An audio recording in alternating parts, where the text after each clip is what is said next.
오늘 시편도 표제에 보면 다윗의 마스길 이렇게 나와 있습니다. 마스길이라는 시편이 계속해서 이어지고 있는데요. 바로 교훈, 마스길은 교훈이라고 했습니다. 그런데 어떤 교훈이냐, 어떤 그런 우리가 전하고 받는 그런 일반 지식을 이야기하는 것이 아니라 삶의 교훈, 특별히 고난 가운데서 얻는 교훈, 그것을 마스길이다라고 이렇게 말하고 있습니다. 어떻게 보면 교훈은 내 속으로부터 나오는 것이죠. 바깥으로부터 들어오는 것이라기보다는 들어와서 내 안에서 나에게 말해주는 무엇, 혹은 체득한 어떤 그런 진리, 이런 것을 교훈이라고 할 수 있겠습니다. 가장 아름다운 교훈은 절대절명의 위기 가운데서 주어지는 것이 아닌가 이렇게 생각합니다. 우리가 행복할 때, 또 내가 무엇을 노력해서 성취했을 때의 교훈도 분명히 있습니다만은 그것보다 훨씬 뭔가 인생의 묘미와 또 심오함과 아름다움을 우리에게 알려주는 그런 교훈은 내가 고난을 받을 때, 그래서 시편 기자는 마스길이라는 이 교훈을 특별히 이런 고난의 교훈으로 여기고 있습니다. 어떻게 보면 뜨거운 불 가운데서 가장 비치는 그런 검이 만들어지고요. 또 가장 딱딱한 어떤 껍질을 가지고 있는 그런 짐승이 가장 부드러운 어떤 그런 또 살을 가지고 있고, 막 고래나 이런 보면 물살을 헤치고 항상 그 물살과 부딪히고, 또 저 북극이나 이런 데 추위에 부딪히는 그런 어류나 이런 어류들이 보면 훨씬 속은 부드럽다. 오히려 편안한 환경에서 별로 위험이 없이 살아가는 그런 것들은 겉모습은 어떻게 보면 오히려 아름답고 화려하지만은 열대 조류나 어류나 이런 것들이 훨씬 화려해 보이지만 속은 오히려 딱딱해서 모양은 아름다워도 전혀 그 속에 그런 부드러움이 없다.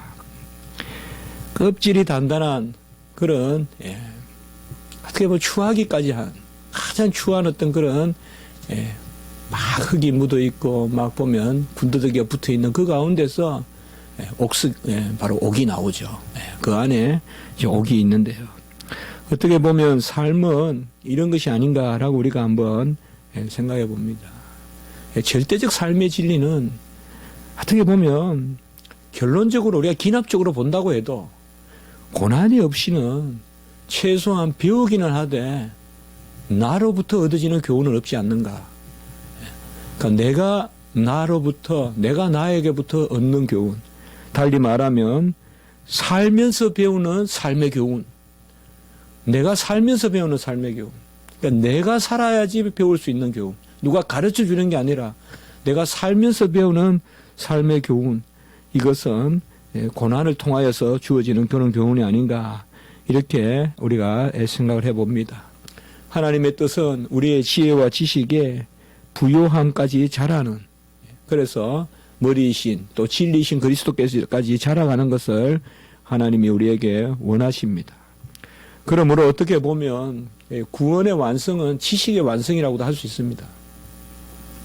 우리가 영화롭게 된다는 것은 하나님을 마주보는 것인데, 하나님을 마주본다는 것은 하나님을 그렇게 인정하고 인식하는 것입니다. 그것은 내 자신이 하나님을 담을 인격적인 폭이 되는 것입니다. 물론 그것이 은혜죠. 어떤 우리가 가지고 있는 어떤 뇌라든지 정서, 감정, 어떤 그 지식, 이런 것으로 여호와가 뜻하다. 이거는 우리가 성경에서 말하는 그런 영화로운 단계가 아닙니다. 영화로운 단계는 내 자신이 전인적으로 하나님을 품을 수 있는, 또 하나님이 은혜 가운데 우리 안에 들어오시는, 그것이 바로 교훈이라고 이렇게 여겨집니다. 그래서 특별히 오늘 여기 시편을 보면 어떻게 보면 상당히 난해합니다. 혹자는 이런 다윗을 넣고 히스테릭한 정신병자적인 그런 사고 아니냐, 아마 프로이트나 융이나 이런 사람이 시편 55편을 읽으면 그런 해석도 가능할 겁니다. 상당히 변덕스럽고 뭔가 논지를 잡기 어렵고 막 어떨 때는 또 막 강구합니다 해놓고는 또 원수에게 혀를 잘라버리라 그러고 그리고 또 하나님은 또 나를 지키시는 분이라 그러고 막 왔다 하는 마음 뭐 도무지 종잡을 수 없는 그런 어떤 막 그 엎조림 그런 것이 느껴지기도 합니다. 그런 어떻게 보면 우리가 일차적으로 오늘 이 시편은 이제 상당히 다급한 상황 정말 다급해서 정말 내가 내 정서를 정리하는 것이 아니라 하나님이 내 정서를 정리해 달라고 그냥 정서도 던져버리는 막 그냥 몸부림치다가 소리 지르다가 지금 그런 상황이에요 이게. 하나님이 정리해 달라는 거예요. 하나님이 나는 내 정서조차도 지금 정리할 내 감정조차도 정리할 수 없는 그런 지금 상황이니 하나님이 정리해 달라.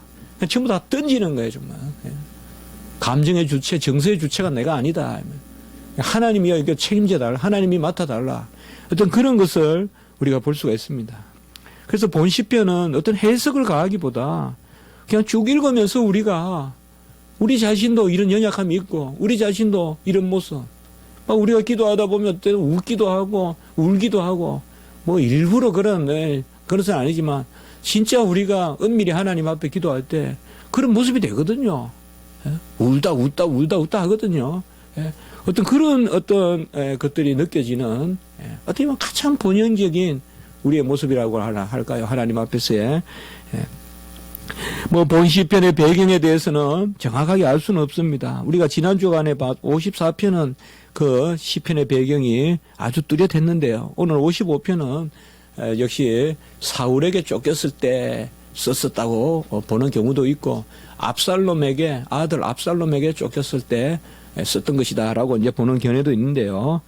시라는 것은 어떤 상황 하에 쓰여지지만은 또 그 상황을 넘어서서 또 읽혀지는 게 또 시기 때문에 우리가 어쨌든 다급한 것이다. 그래서 먼저 오늘 우리가 시편을 그나마 우리가 한번 정리해 본다면 한 3가지 정도로 좀 볼 수가 있을 것 같은데요.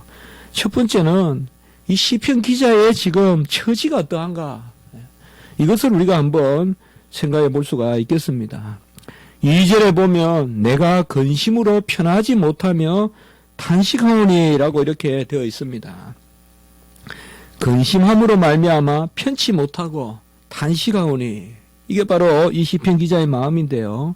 칼빈의 주석에 보면 이걸 원어 그대로 번역해 나왔어요. 아주 생생하게. 어떻게 번역했는가 하면 여기에 내가 근심으로라는 말은 근심은 원어가 중얼중얼거리다. 그게 뭐냐 하면 얼마나 그냥 마음에 둘 곳이 없는지 막 그냥 중얼중얼 내가 이래도 되나 저래도 되나 이래가 나 죽는 거 아니야 사는 것 아니야 이런 거 있잖아요 우리가 그 이야기를 지금 마음에 근심이 확 몰려와서 막 어찌 하는 거 있잖아 우리가 자녀들 키워보면 알아 여러분들 자녀들 키워보면 어쩌나 이런 말 나와요 부모들 입에서 나도 모르게 내 자신에게보다 그리고 내가 근심으로 편하지 못하고 칼빈은 여기 편하지 못하다는 말은 울부짖는다 원어적으로 그래서 중얼거리면서 울부짖고 그리고 탄식하오니 특별히 2절의 탄식하오니의 번역이 아주 생생한데요. 이것을 원어에서는 뭔가 하면 소란을 피우다 이렇게 되어 있습니다. 그래서 2절을 보면 아까 제가 좀 이야기했죠. 마치 그냥 이건 뭐 정신 나간 사람 같은 모습이에요 이게. 근심으로 이 말은 중얼거리면서 평하지 못하고는 그야말로 막 울부짖고 막 중얼거리면서 울부짖고 소란을 피운다 이 말이에요. 막 소리도 질러보고 뒹굴기도 하고 그런 모습이 바로 이 시편의 기자의 지금 모습이다. 왜냐 3절에 보면 원수의 소리와 악인의 압제 때문이다. 어떤 장사를 해다 망해서 그게 자식을 키우다가 못 키워서 그것도 아니라 이유를 2가지 되는데요. 원수의 소리와 악인의 압제 때문에 그리고 3절 후반에 보면 제약을 내게 더하며 그래서 대체로 영적인 차원으로 이렇게 이 상황을 해석하고 있습니다. 원수의 소리라는 말은 뭔가 하면 나를 죽이려는 사람들의 웅성거리는 소리를 뜻합니다.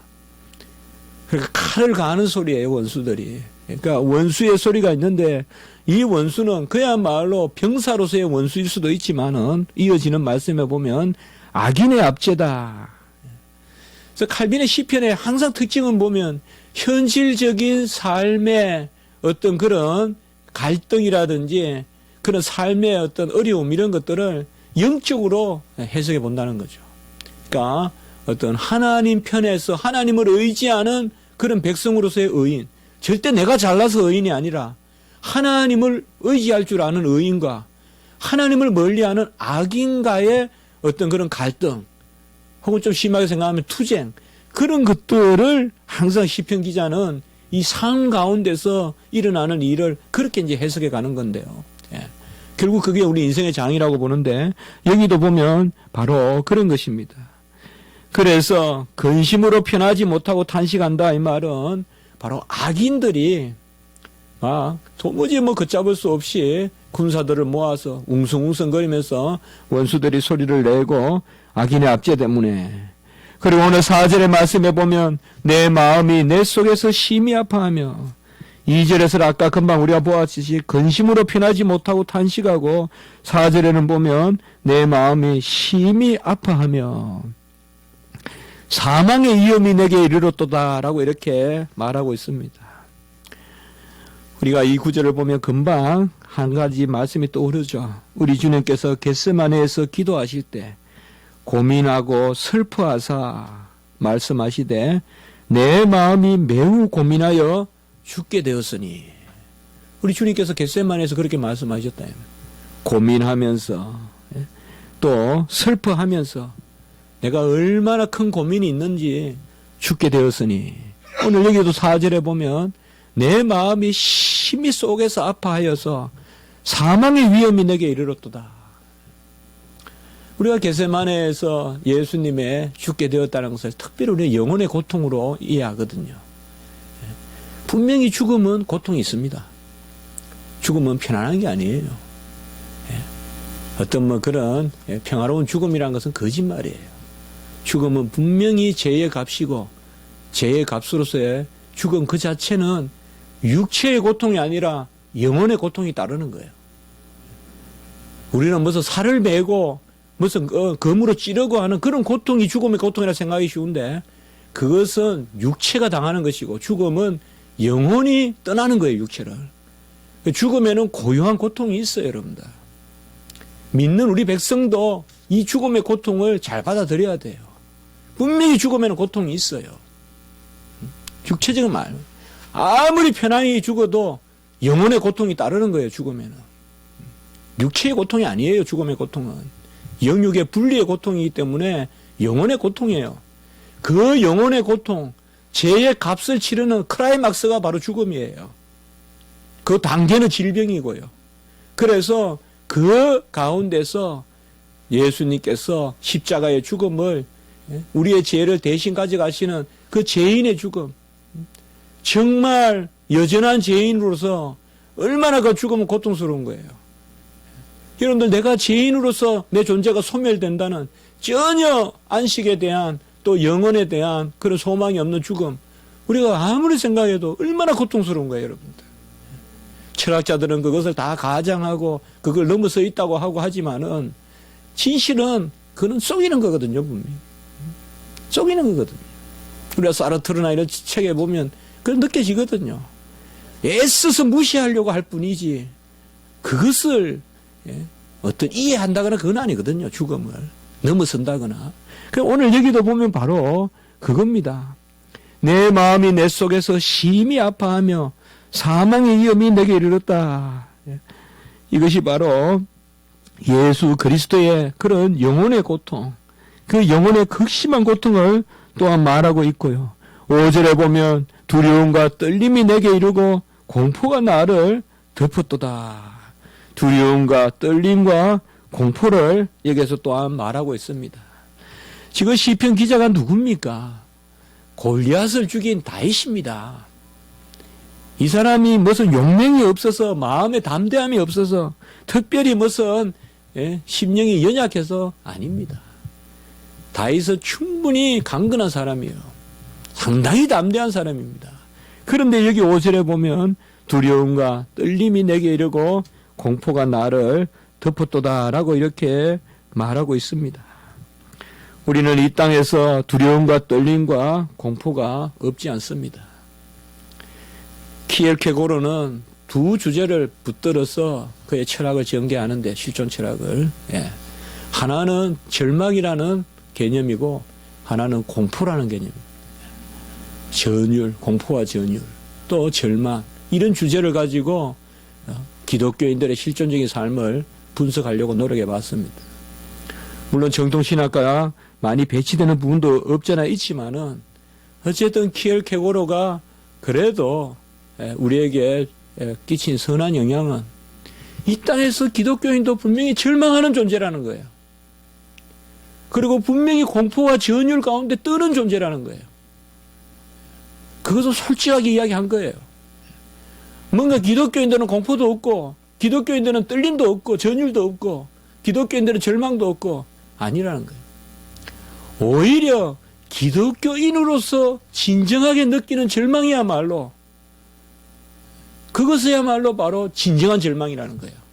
그 진정한 절망은 오히려 생명에 이르는 거예요. 진정한 공포와 전율은 어떻게 보면 아름다운 동산으로 뛰어 올라가는 인간의 힘이에요. 아무것도 없을 때 그냥 깔아앉는 저지대, 습지대에서 내 몸이 녹아나고 내 몸이 썩어가는 것보다 사람은 공포와 전율이 있기 때문에 언덕에 꽃동산으로 뛰어 올라간다는 거예요. 그게 바로 크리스찬과 넌 크리스찬의 차이라는 거예요. 그래서 바로 여기에서도 오늘 보면 두려움과 떨림이 있고 공포가 나를 겹쳤는데, 이것은 비신자, 불신자의 그런 의미로서 믿음이 없으니까 떨리지, 공포가 있지, 그런 수준이 아니에요. 욥도 이런 공포가 있었던 거고, 아브라함도 이런 공포가 있었던 거고, 노아도 이런 떨림이 있었던 거예요. 다 믿음의 조상들도. 그래서 여기에 보면 우리가 다윗이 지금 노래하는 두려움과 떨림이 있고 공포가 나를 덮었도다, 이것도 어떤 육체적으로 봤을 때, 세상적으로 봤을 때 다윗은 이런 단어와 어울리지 않는 사람이에요. 다윗이 공포와 떨림이 있고 두려움이 있다 그러면 우리는 오죽하겠어요. 그 어린 다윗이, 골리앗을 죽인 그 어린 다윗의 용맹스러운 다윗이, 우리가 그렇게 이것을 볼 것이 아니라 여기에는 바로 성도의 삶 가운데서 두려움도 있고 공포도 있고, 우리는 어떻게 보면 일 그 자체보다 일이 우리에게 주는 두려움, 그것으로 일 앞에 주저하는 우리의 모습이 많습니다. 그러나 어떻게 보면 우리 기독교인들은, 또 우리 믿는 사람들은 오히려 이런 공포와 전율을 예상할 수 있어야 됩니다. 우리가 이 세상에서 살아갈 때 어떻게 보면 공포와 전율은, 또 이런 공포와 두려움과 떨림은 우리에게 분명히 더욱 인식되는 것이 있을 수도 있습니다. 더욱 많이 자각될 수도 있어요. 진정한 기독교인이라면 오히려 이 공포와 두려움을 더 느꼈을 거예요. 저는 솔직히 여러분들에게 고백합니다. 기도할 때 저는 두려움을 느낍니다. 기도할 때 저는 공포를 느낍니다. 그러나 그 길이 우리에게 소망의 길입니다. 그 길이. 어떻게 보면 기도라는 것은 모든 것을 모호하게 끌고 갑니다. 순간. 기도라는 것은 내가 붙들었던 그나마 내가 힘이 있어서 붙잡고 있는 밧줄조차도 놓게 만드는 어떤 그런 속성이 있습니다. 완전히 나는 산벼락에 있는데, 나는 밧줄을 하나 쥐고 그 이후 살아가고 있는데, 내 도덕, 내 노력, 근데 그것까지 놓게 만듭니다. 그것까지 놓는 이 공포는 악몽과 같은 것입니다. 이런 것들이 있습니다, 우리에게. 그러나 그때 비로소 기독교인들의 소망이 시작됩니다. 그때 기독교인들의 소망이 시작됩니다. 그래서 어떻게 보면 키엘케고르가 말했던 진정한 절망, 진정한 공포와 전율, 이런 것들은 아브라함도, 키엘케고르 책에 보면 계속 아브라함 이야기 나오고 하잖아요. 그래서 다 겪었던 것들이죠. 여기에서 우리가 보는 것은 바로 그런 것입니다. 그러니까 진정 지금 이 시편 기자가 처해 있는 처지는 안타까운 처지지만은 우리는 그것을 그저 액면 그대로만 분명한 실제 가운데 있었던 일이지만 시편 기자는 그것을 영적으로 또 우리의 구원의 어떤 과정으로서 이렇게 해석해 보는 것, 그것도 우리에게 유익하다는 것이죠. 6절에서 7절에 보면 얼마나 처지가 딱하든지 날개가 있다면 7절에 보면 멀리 강야에 가서 머물 것이다. 이렇게 이야기하고 있습니다. 비둘기와 같이 날개라도 있다면, 비둘기는 매에 쫓기는 모습, 매에 쫓기는 비둘기는 날개라도 있어서 도망을 치는데 나는 도무지 갈 곳이 없다 이거죠, 지금. 실제로 다윗이 그런 처지에 처했잖아요. 지난 주간에 우리가 받은 식강야에서도 그렇고, 도무지 강야에서 어디에도 도망을 칩니까? 내가 날개가 있다면 강야에라도 머무를 것인데, 저는 이 구절이 참 아름답게 표현됐고 참 저한테는 이게 많이 와닿습니다. 광야가 뭡니까? 한전형 아무것도 없는 것입니다. 광야는 금식해야 되는 곳이요, 광야는 인생의 허영을 다 벗어버리고 생명 자체만 남아있는 것입니다. 광야에서는 꽃이 피느냐 아니냐 이게 중요한 게 아니라 살았느냐 죽었느냐가 중요한 겁니다. 어떻게 보면 이 시편 기자는 나에게 비둘기의 날개라도 있어서 광야로라도 가면 좋겠다, 사람만 있으면 좋겠다, 어떻게 보면 본연적인 본질적인 인생 자체를 바라보는 것입니다. 저는 이게 바로 고난의 마스길이라고 봅니다. 우리가 어려움을 당할 때 정말 인생 본질을 바라보게 된다는 거죠. 나의 외장과 어떤 형식과 이런 걸 다 벗어버리고 내 있는 모습 그대로 광야의 내 모습을 보는 거죠. 광야에 나를 봐줄 사람이 어디 있고, 광야의 음식이 어디 있고, 광야는 그저 내 자신이 존재밖에 없습니다. 실제로 제가 그런 광야에 갔을 때, 저번에 이스라엘 가고 했을 때 그런 것을 느꼈어요. 광야에 내가 서 있어 보면요, 다른 것들이 어색해 보여요. 어색해 보여요. 내가 들고 있는 가방도, 내가 입고 있는 옷도 어색해 보이더라고요. 그냥 광야에 문병호가 존재한다는 생각만 들어요, 이 광야에. 그래서 시편 기자는 지금 그런 거예요. 어떻게 보면 우리가 고난의 아주 끄트머리에 갔을 때 진짜 존재를 발견하는 거예요. 소유를 버리게 되고 끝없이 찌들려 있는 이 소유의 삶, 뭘 가지느냐, 더 가지느냐, 더 얻느냐, 더 명예를 잇느냐, 어떤 포지션을 누리느냐, 알고 보면 딱 구름과 같이 지나갔던 것들인데 남는 것은 존재인데 말이에요. 내 자신이고. 소유는 영생의 그런 개념이 있을 수가 없잖아요. 소유는 다 흩어가고 떠나가는 거잖아요. 그래서 저는 여기 시편의 6절, 7절이 어떻게 보면 주석학자들은 가장 쉽게 지나가는 부분인데 저한테는 이게 가장 악근으로 이렇게 여겨지는 거예요. 날개라도 있다면 광야에 날아갈 텐데, 이 말은 정말 하나님 앞에 내 존재, 정말 그렇거든요, 여러분들.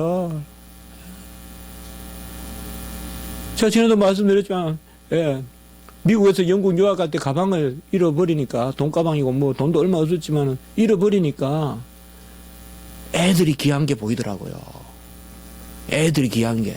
우리 애들 안 잃어버렸으니 얼마가, 이게 존재 아니겠어요? 소유를 잃어버리니까 오히려 존재의 귀함을 발견하겠더란 말이죠. 그래서 하나님이 왜 우리에게 고난을 주시느냐? 어떻게 보면 고난을 우리가 달게 받아야 되는 게 뭐냐? 로마 캐톨릭은 사서라도 고난을 하는 어떤 그런 수도 영성이나 이런 개념이 있지만은 성경이 말하는 것은 바로 이제 그런 부분이라는 거죠.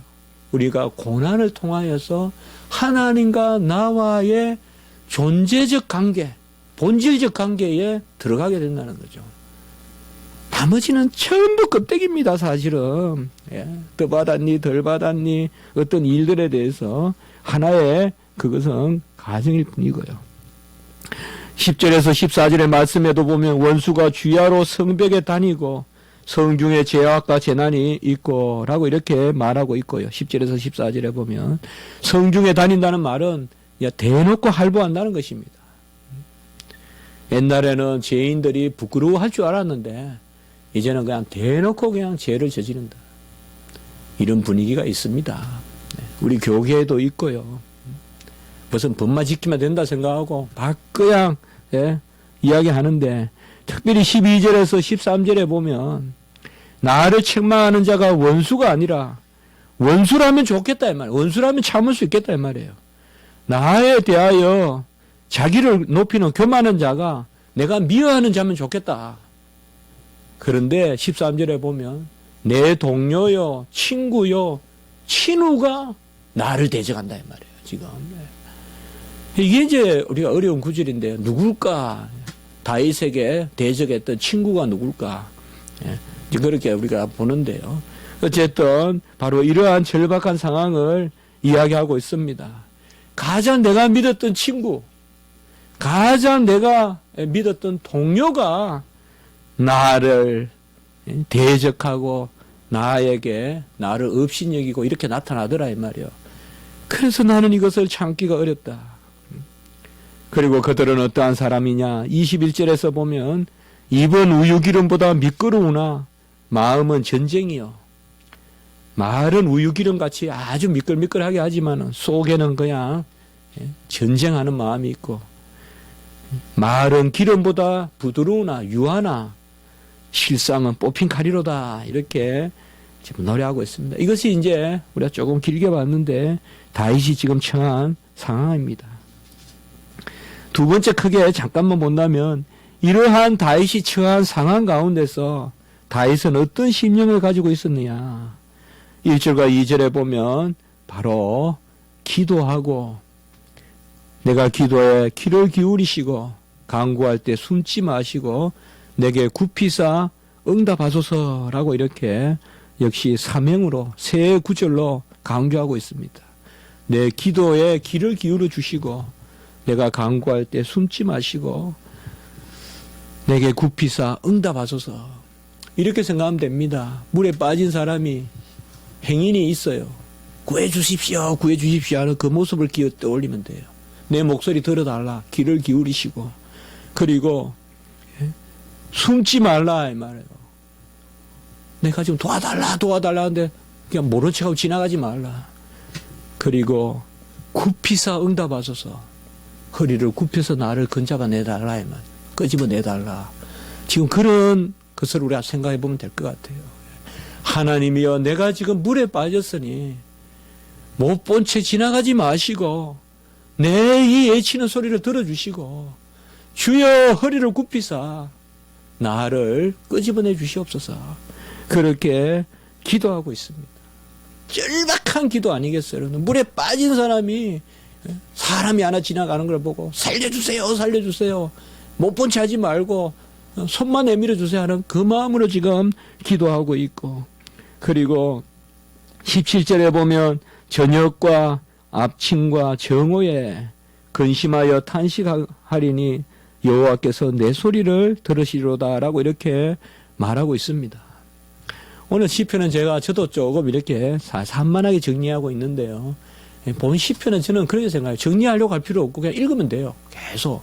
그러나 굳이 한번 우리가 전해본다면, 아까 제가 모두에 말씀을 드렸듯이 상당히 어떤 보면 아마 심리학자들이 이런 시편을 가지고 시인의 분석을 아마 하려 든다 하면 이 시인은 결론은 정신병자로 나올 거예요 아마. 프로이트 같은 사람이 정신 분석해 보면 이 정신병자로 나타날 거예요. 막 어찌할 줄 모르고 막 왔다 갔다 하는 거죠 글이. 그래서 저도 왔다 갔다 하면서 지금 정리할 수밖에 없는데 바로 그러면 저녁과 아침과 정오, 이거는 이스라엘의 시간은 저녁부터 시작되잖아요. 우리로 말하면 아침, 점심, 저녁이란 말이죠. 저녁과 아침과 정오에 내가 탄식하니니 내 소리를 들으소서. 저는 이 시편에 가장 뚜렷하게 대조되는 두 개념이 3절에 나오는 원수의 소리와 그리고 17절에 나오는 내 소리라고 생각해요. 원수의 소리와 내 소리. 원수의 소리는 나를 압제하고 나를 죽이려고 드는데 주여 내 소리를 들으소서. 그리고 8절에 보면 유일하신 피난처, 그 피난처에게도 내가 도망을 가고 22절에 보면 내 짐을 여호와께 맡기라.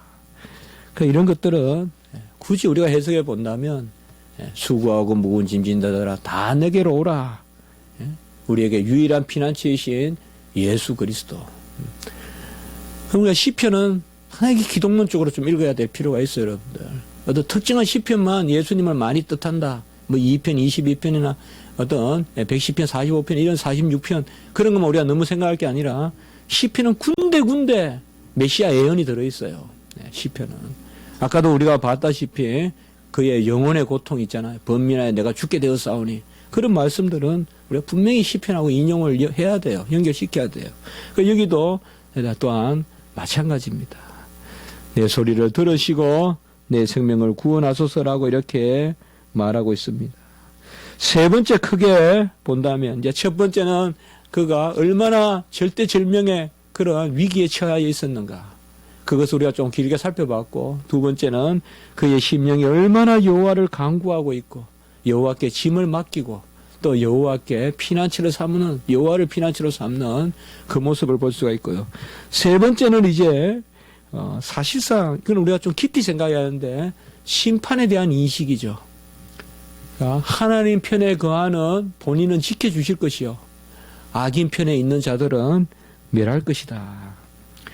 우리가 시편에서 선인, 악인, 의인 또 죄인의 개념은 기본적으로 하나님께 의지하는 사람은 의인이고 하나님을 멀리하는 교만한 사람은 악인으로 등장합니다. 여호와가 없다 하는 사람 말이죠. 그래서 특별히 보면 그들의 혀를 잘라버리소서 19절에 보면 상당히 강한 표현이지만은 혀를 잘라버리소서 이 말은 뭔가 하면 바벨탑을 생각하면 되겠습니다. 온갖 세상의 소리들 있죠. 그런데 한 소리를 내죠. 그건 악인의 소리죠. 세상이 하나님의 일을 대적할 때는 상당히 일사불란해요, 여러분들. 바벨탑 쌓을 때 상당히 일사불란했어요. 예수님을 십자가에 죽일 때 상당히 일사불란했어요. 사두개인도 제사장도 서기관도 바리새인도 평소에는 그렇게 학파가 다르고 다투던 사람들이 예수님을 대적할 때는 하나로 대적해요. 그거야 잘 아셔야 돼요, 여러분들. 그들을 다시 흩어주소서. 바벨탑 얼마나 바벨탑을 거기에 악인들이 여호와께 대적합니다. 그걸 흩어주소서. 그리고 15절에 보면 산채로 서울에 내려갈지어다 라고 이렇게 말하고 있습니다. 산채로 서울에 내려간다. 여기에 서울은 지하에 있는 이스라엘에서 말하는 우리가 구약에 보면 서울이다 이러면 이제 하계 어떤 지옥 개념인데요. 산채로 지옥에 내려가게 하소서. 이것은 역시 또 우리가 바로 고라, 뭐 다단, 또 아비람 이런 게 있죠. 레위 지파의 고라와 그 다음에 루벤 지파죠. 다단과 아비람 또 온 그리고 또 그를 따르던 250명이 있었잖아요. 하나님의 건의에 도전하고 모세와 아론의 건의에 도전해서 고라와 그의 족속은 산채로 그냥 땅에 매몰되고 나머지 250명은 그들의 위선적인 향로불 그걸 사용해서 하나님이 불태워버리죠. 이런 기사가 우리가 있는데 오늘 말씀도 분명히 그것을 기억하면서 15절에 산채로 서울에 내려갈지어다 라고 했습니다. 이것을 우리가 너무 저주라고 생각하지 마시고 지금 쫓기는 다윗은 하나님의 심판이에요. 심판과 저주는 다릅니다. 하나님의 심판 어떤 세속적인 저주 그 사람이 잘못되길 바라는 어떤 그런 게 아니라 그래서 오늘 시편을 우리가 기억하면서 우리의 삶도 이런 모습이 있다 이 말이죠. 끝없는 절망이 있고 또 끝없는 그런 공포도 있고 전율도 있습니다. 또 예기치 못한 그런 어려움도 우리 앞에 놓여 있습니다. 그 최후의 두려움은 죽음일 수도 있어요. 내가 이러다 죽지 않을까 하는 그런 두려움도 있을 수 있고요. 그러나 그런 가운데서도 예수 그리스도를 피난처로 삼고 그를 의지하고 즐거워하고 정말 어떤 내 모습의 공로가 아니라 여전한 내 모습 가운데서도 여호와를 즐거워하고 여호와께 나아가는 그런 것들. 어떤 경우도 마지막 23절 같이 한번 합시다. 나는 주를 의지하리이다. 그리고 여러 말 하지 말고 나는 주를 의지하리이다. 그 모양 괜찮습니다. 자세 괜찮습니다. 형식 괜찮습니다. 마음, 중심이 중요합니다. 엎드리든 서든 걷든 나름 뛰어다니든 나는 주를 의지하리다. 나는 주만 의지하리다. 그런 마음이 있으면 어떤 어려운 가운데서도 하나님 우리를 지키실 줄 믿습니다. 한 기도 드리겠습니다. 거룩하고 자비로우신 하나님 아버지, 인생에 여러 환난과 고난이 있지만 오히려 하나님 아버지, 우리에게 공포와 전율이 있을 때 우리는 그저 섭지의 저지대에 누워 썩지 아니하고 오히려 쫓기면서 그런 아름다운 동산으로 또 하나님이 예비하신 땅으로 우리가 들어갈 줄 믿고, 간혹 우리의 삶에 절망이 있을지라도 여호와 안에서의 절망은 오히려 우리의 소망이 되므로 우리가 그 가운데서 능히 하나님의 뜻을 헤아릴 줄 믿습니다. 시시각각으로 육체적으로 또 환경적으로 또 아버지여 우리의 연약함으로 틈타는 그런 우리의 약한 모습들, 또 우리의 절박한 모습들 여호와여 헤아려 주옵시고 그냥 지나치지 마시고 귀를 기울여 들어주시고 숨지 마시고 우리에게 허리를 굽히셔서 우리에게 응답하시고 건져주시는 여호와의 은혜가 있게 해 주시옵소서. 우리 모두를 불쌍히 여겨주시되 그 가운데 기쁨을 누리는 저희들이 되게 해주시고 나는 주를 의지하리이다. 어떤 일이 있더라도 이 믿음 가지고 나아가는 저희들 되게 해 주시옵소서. 예수님의 이름으로 기도드리옵나이다. 아멘.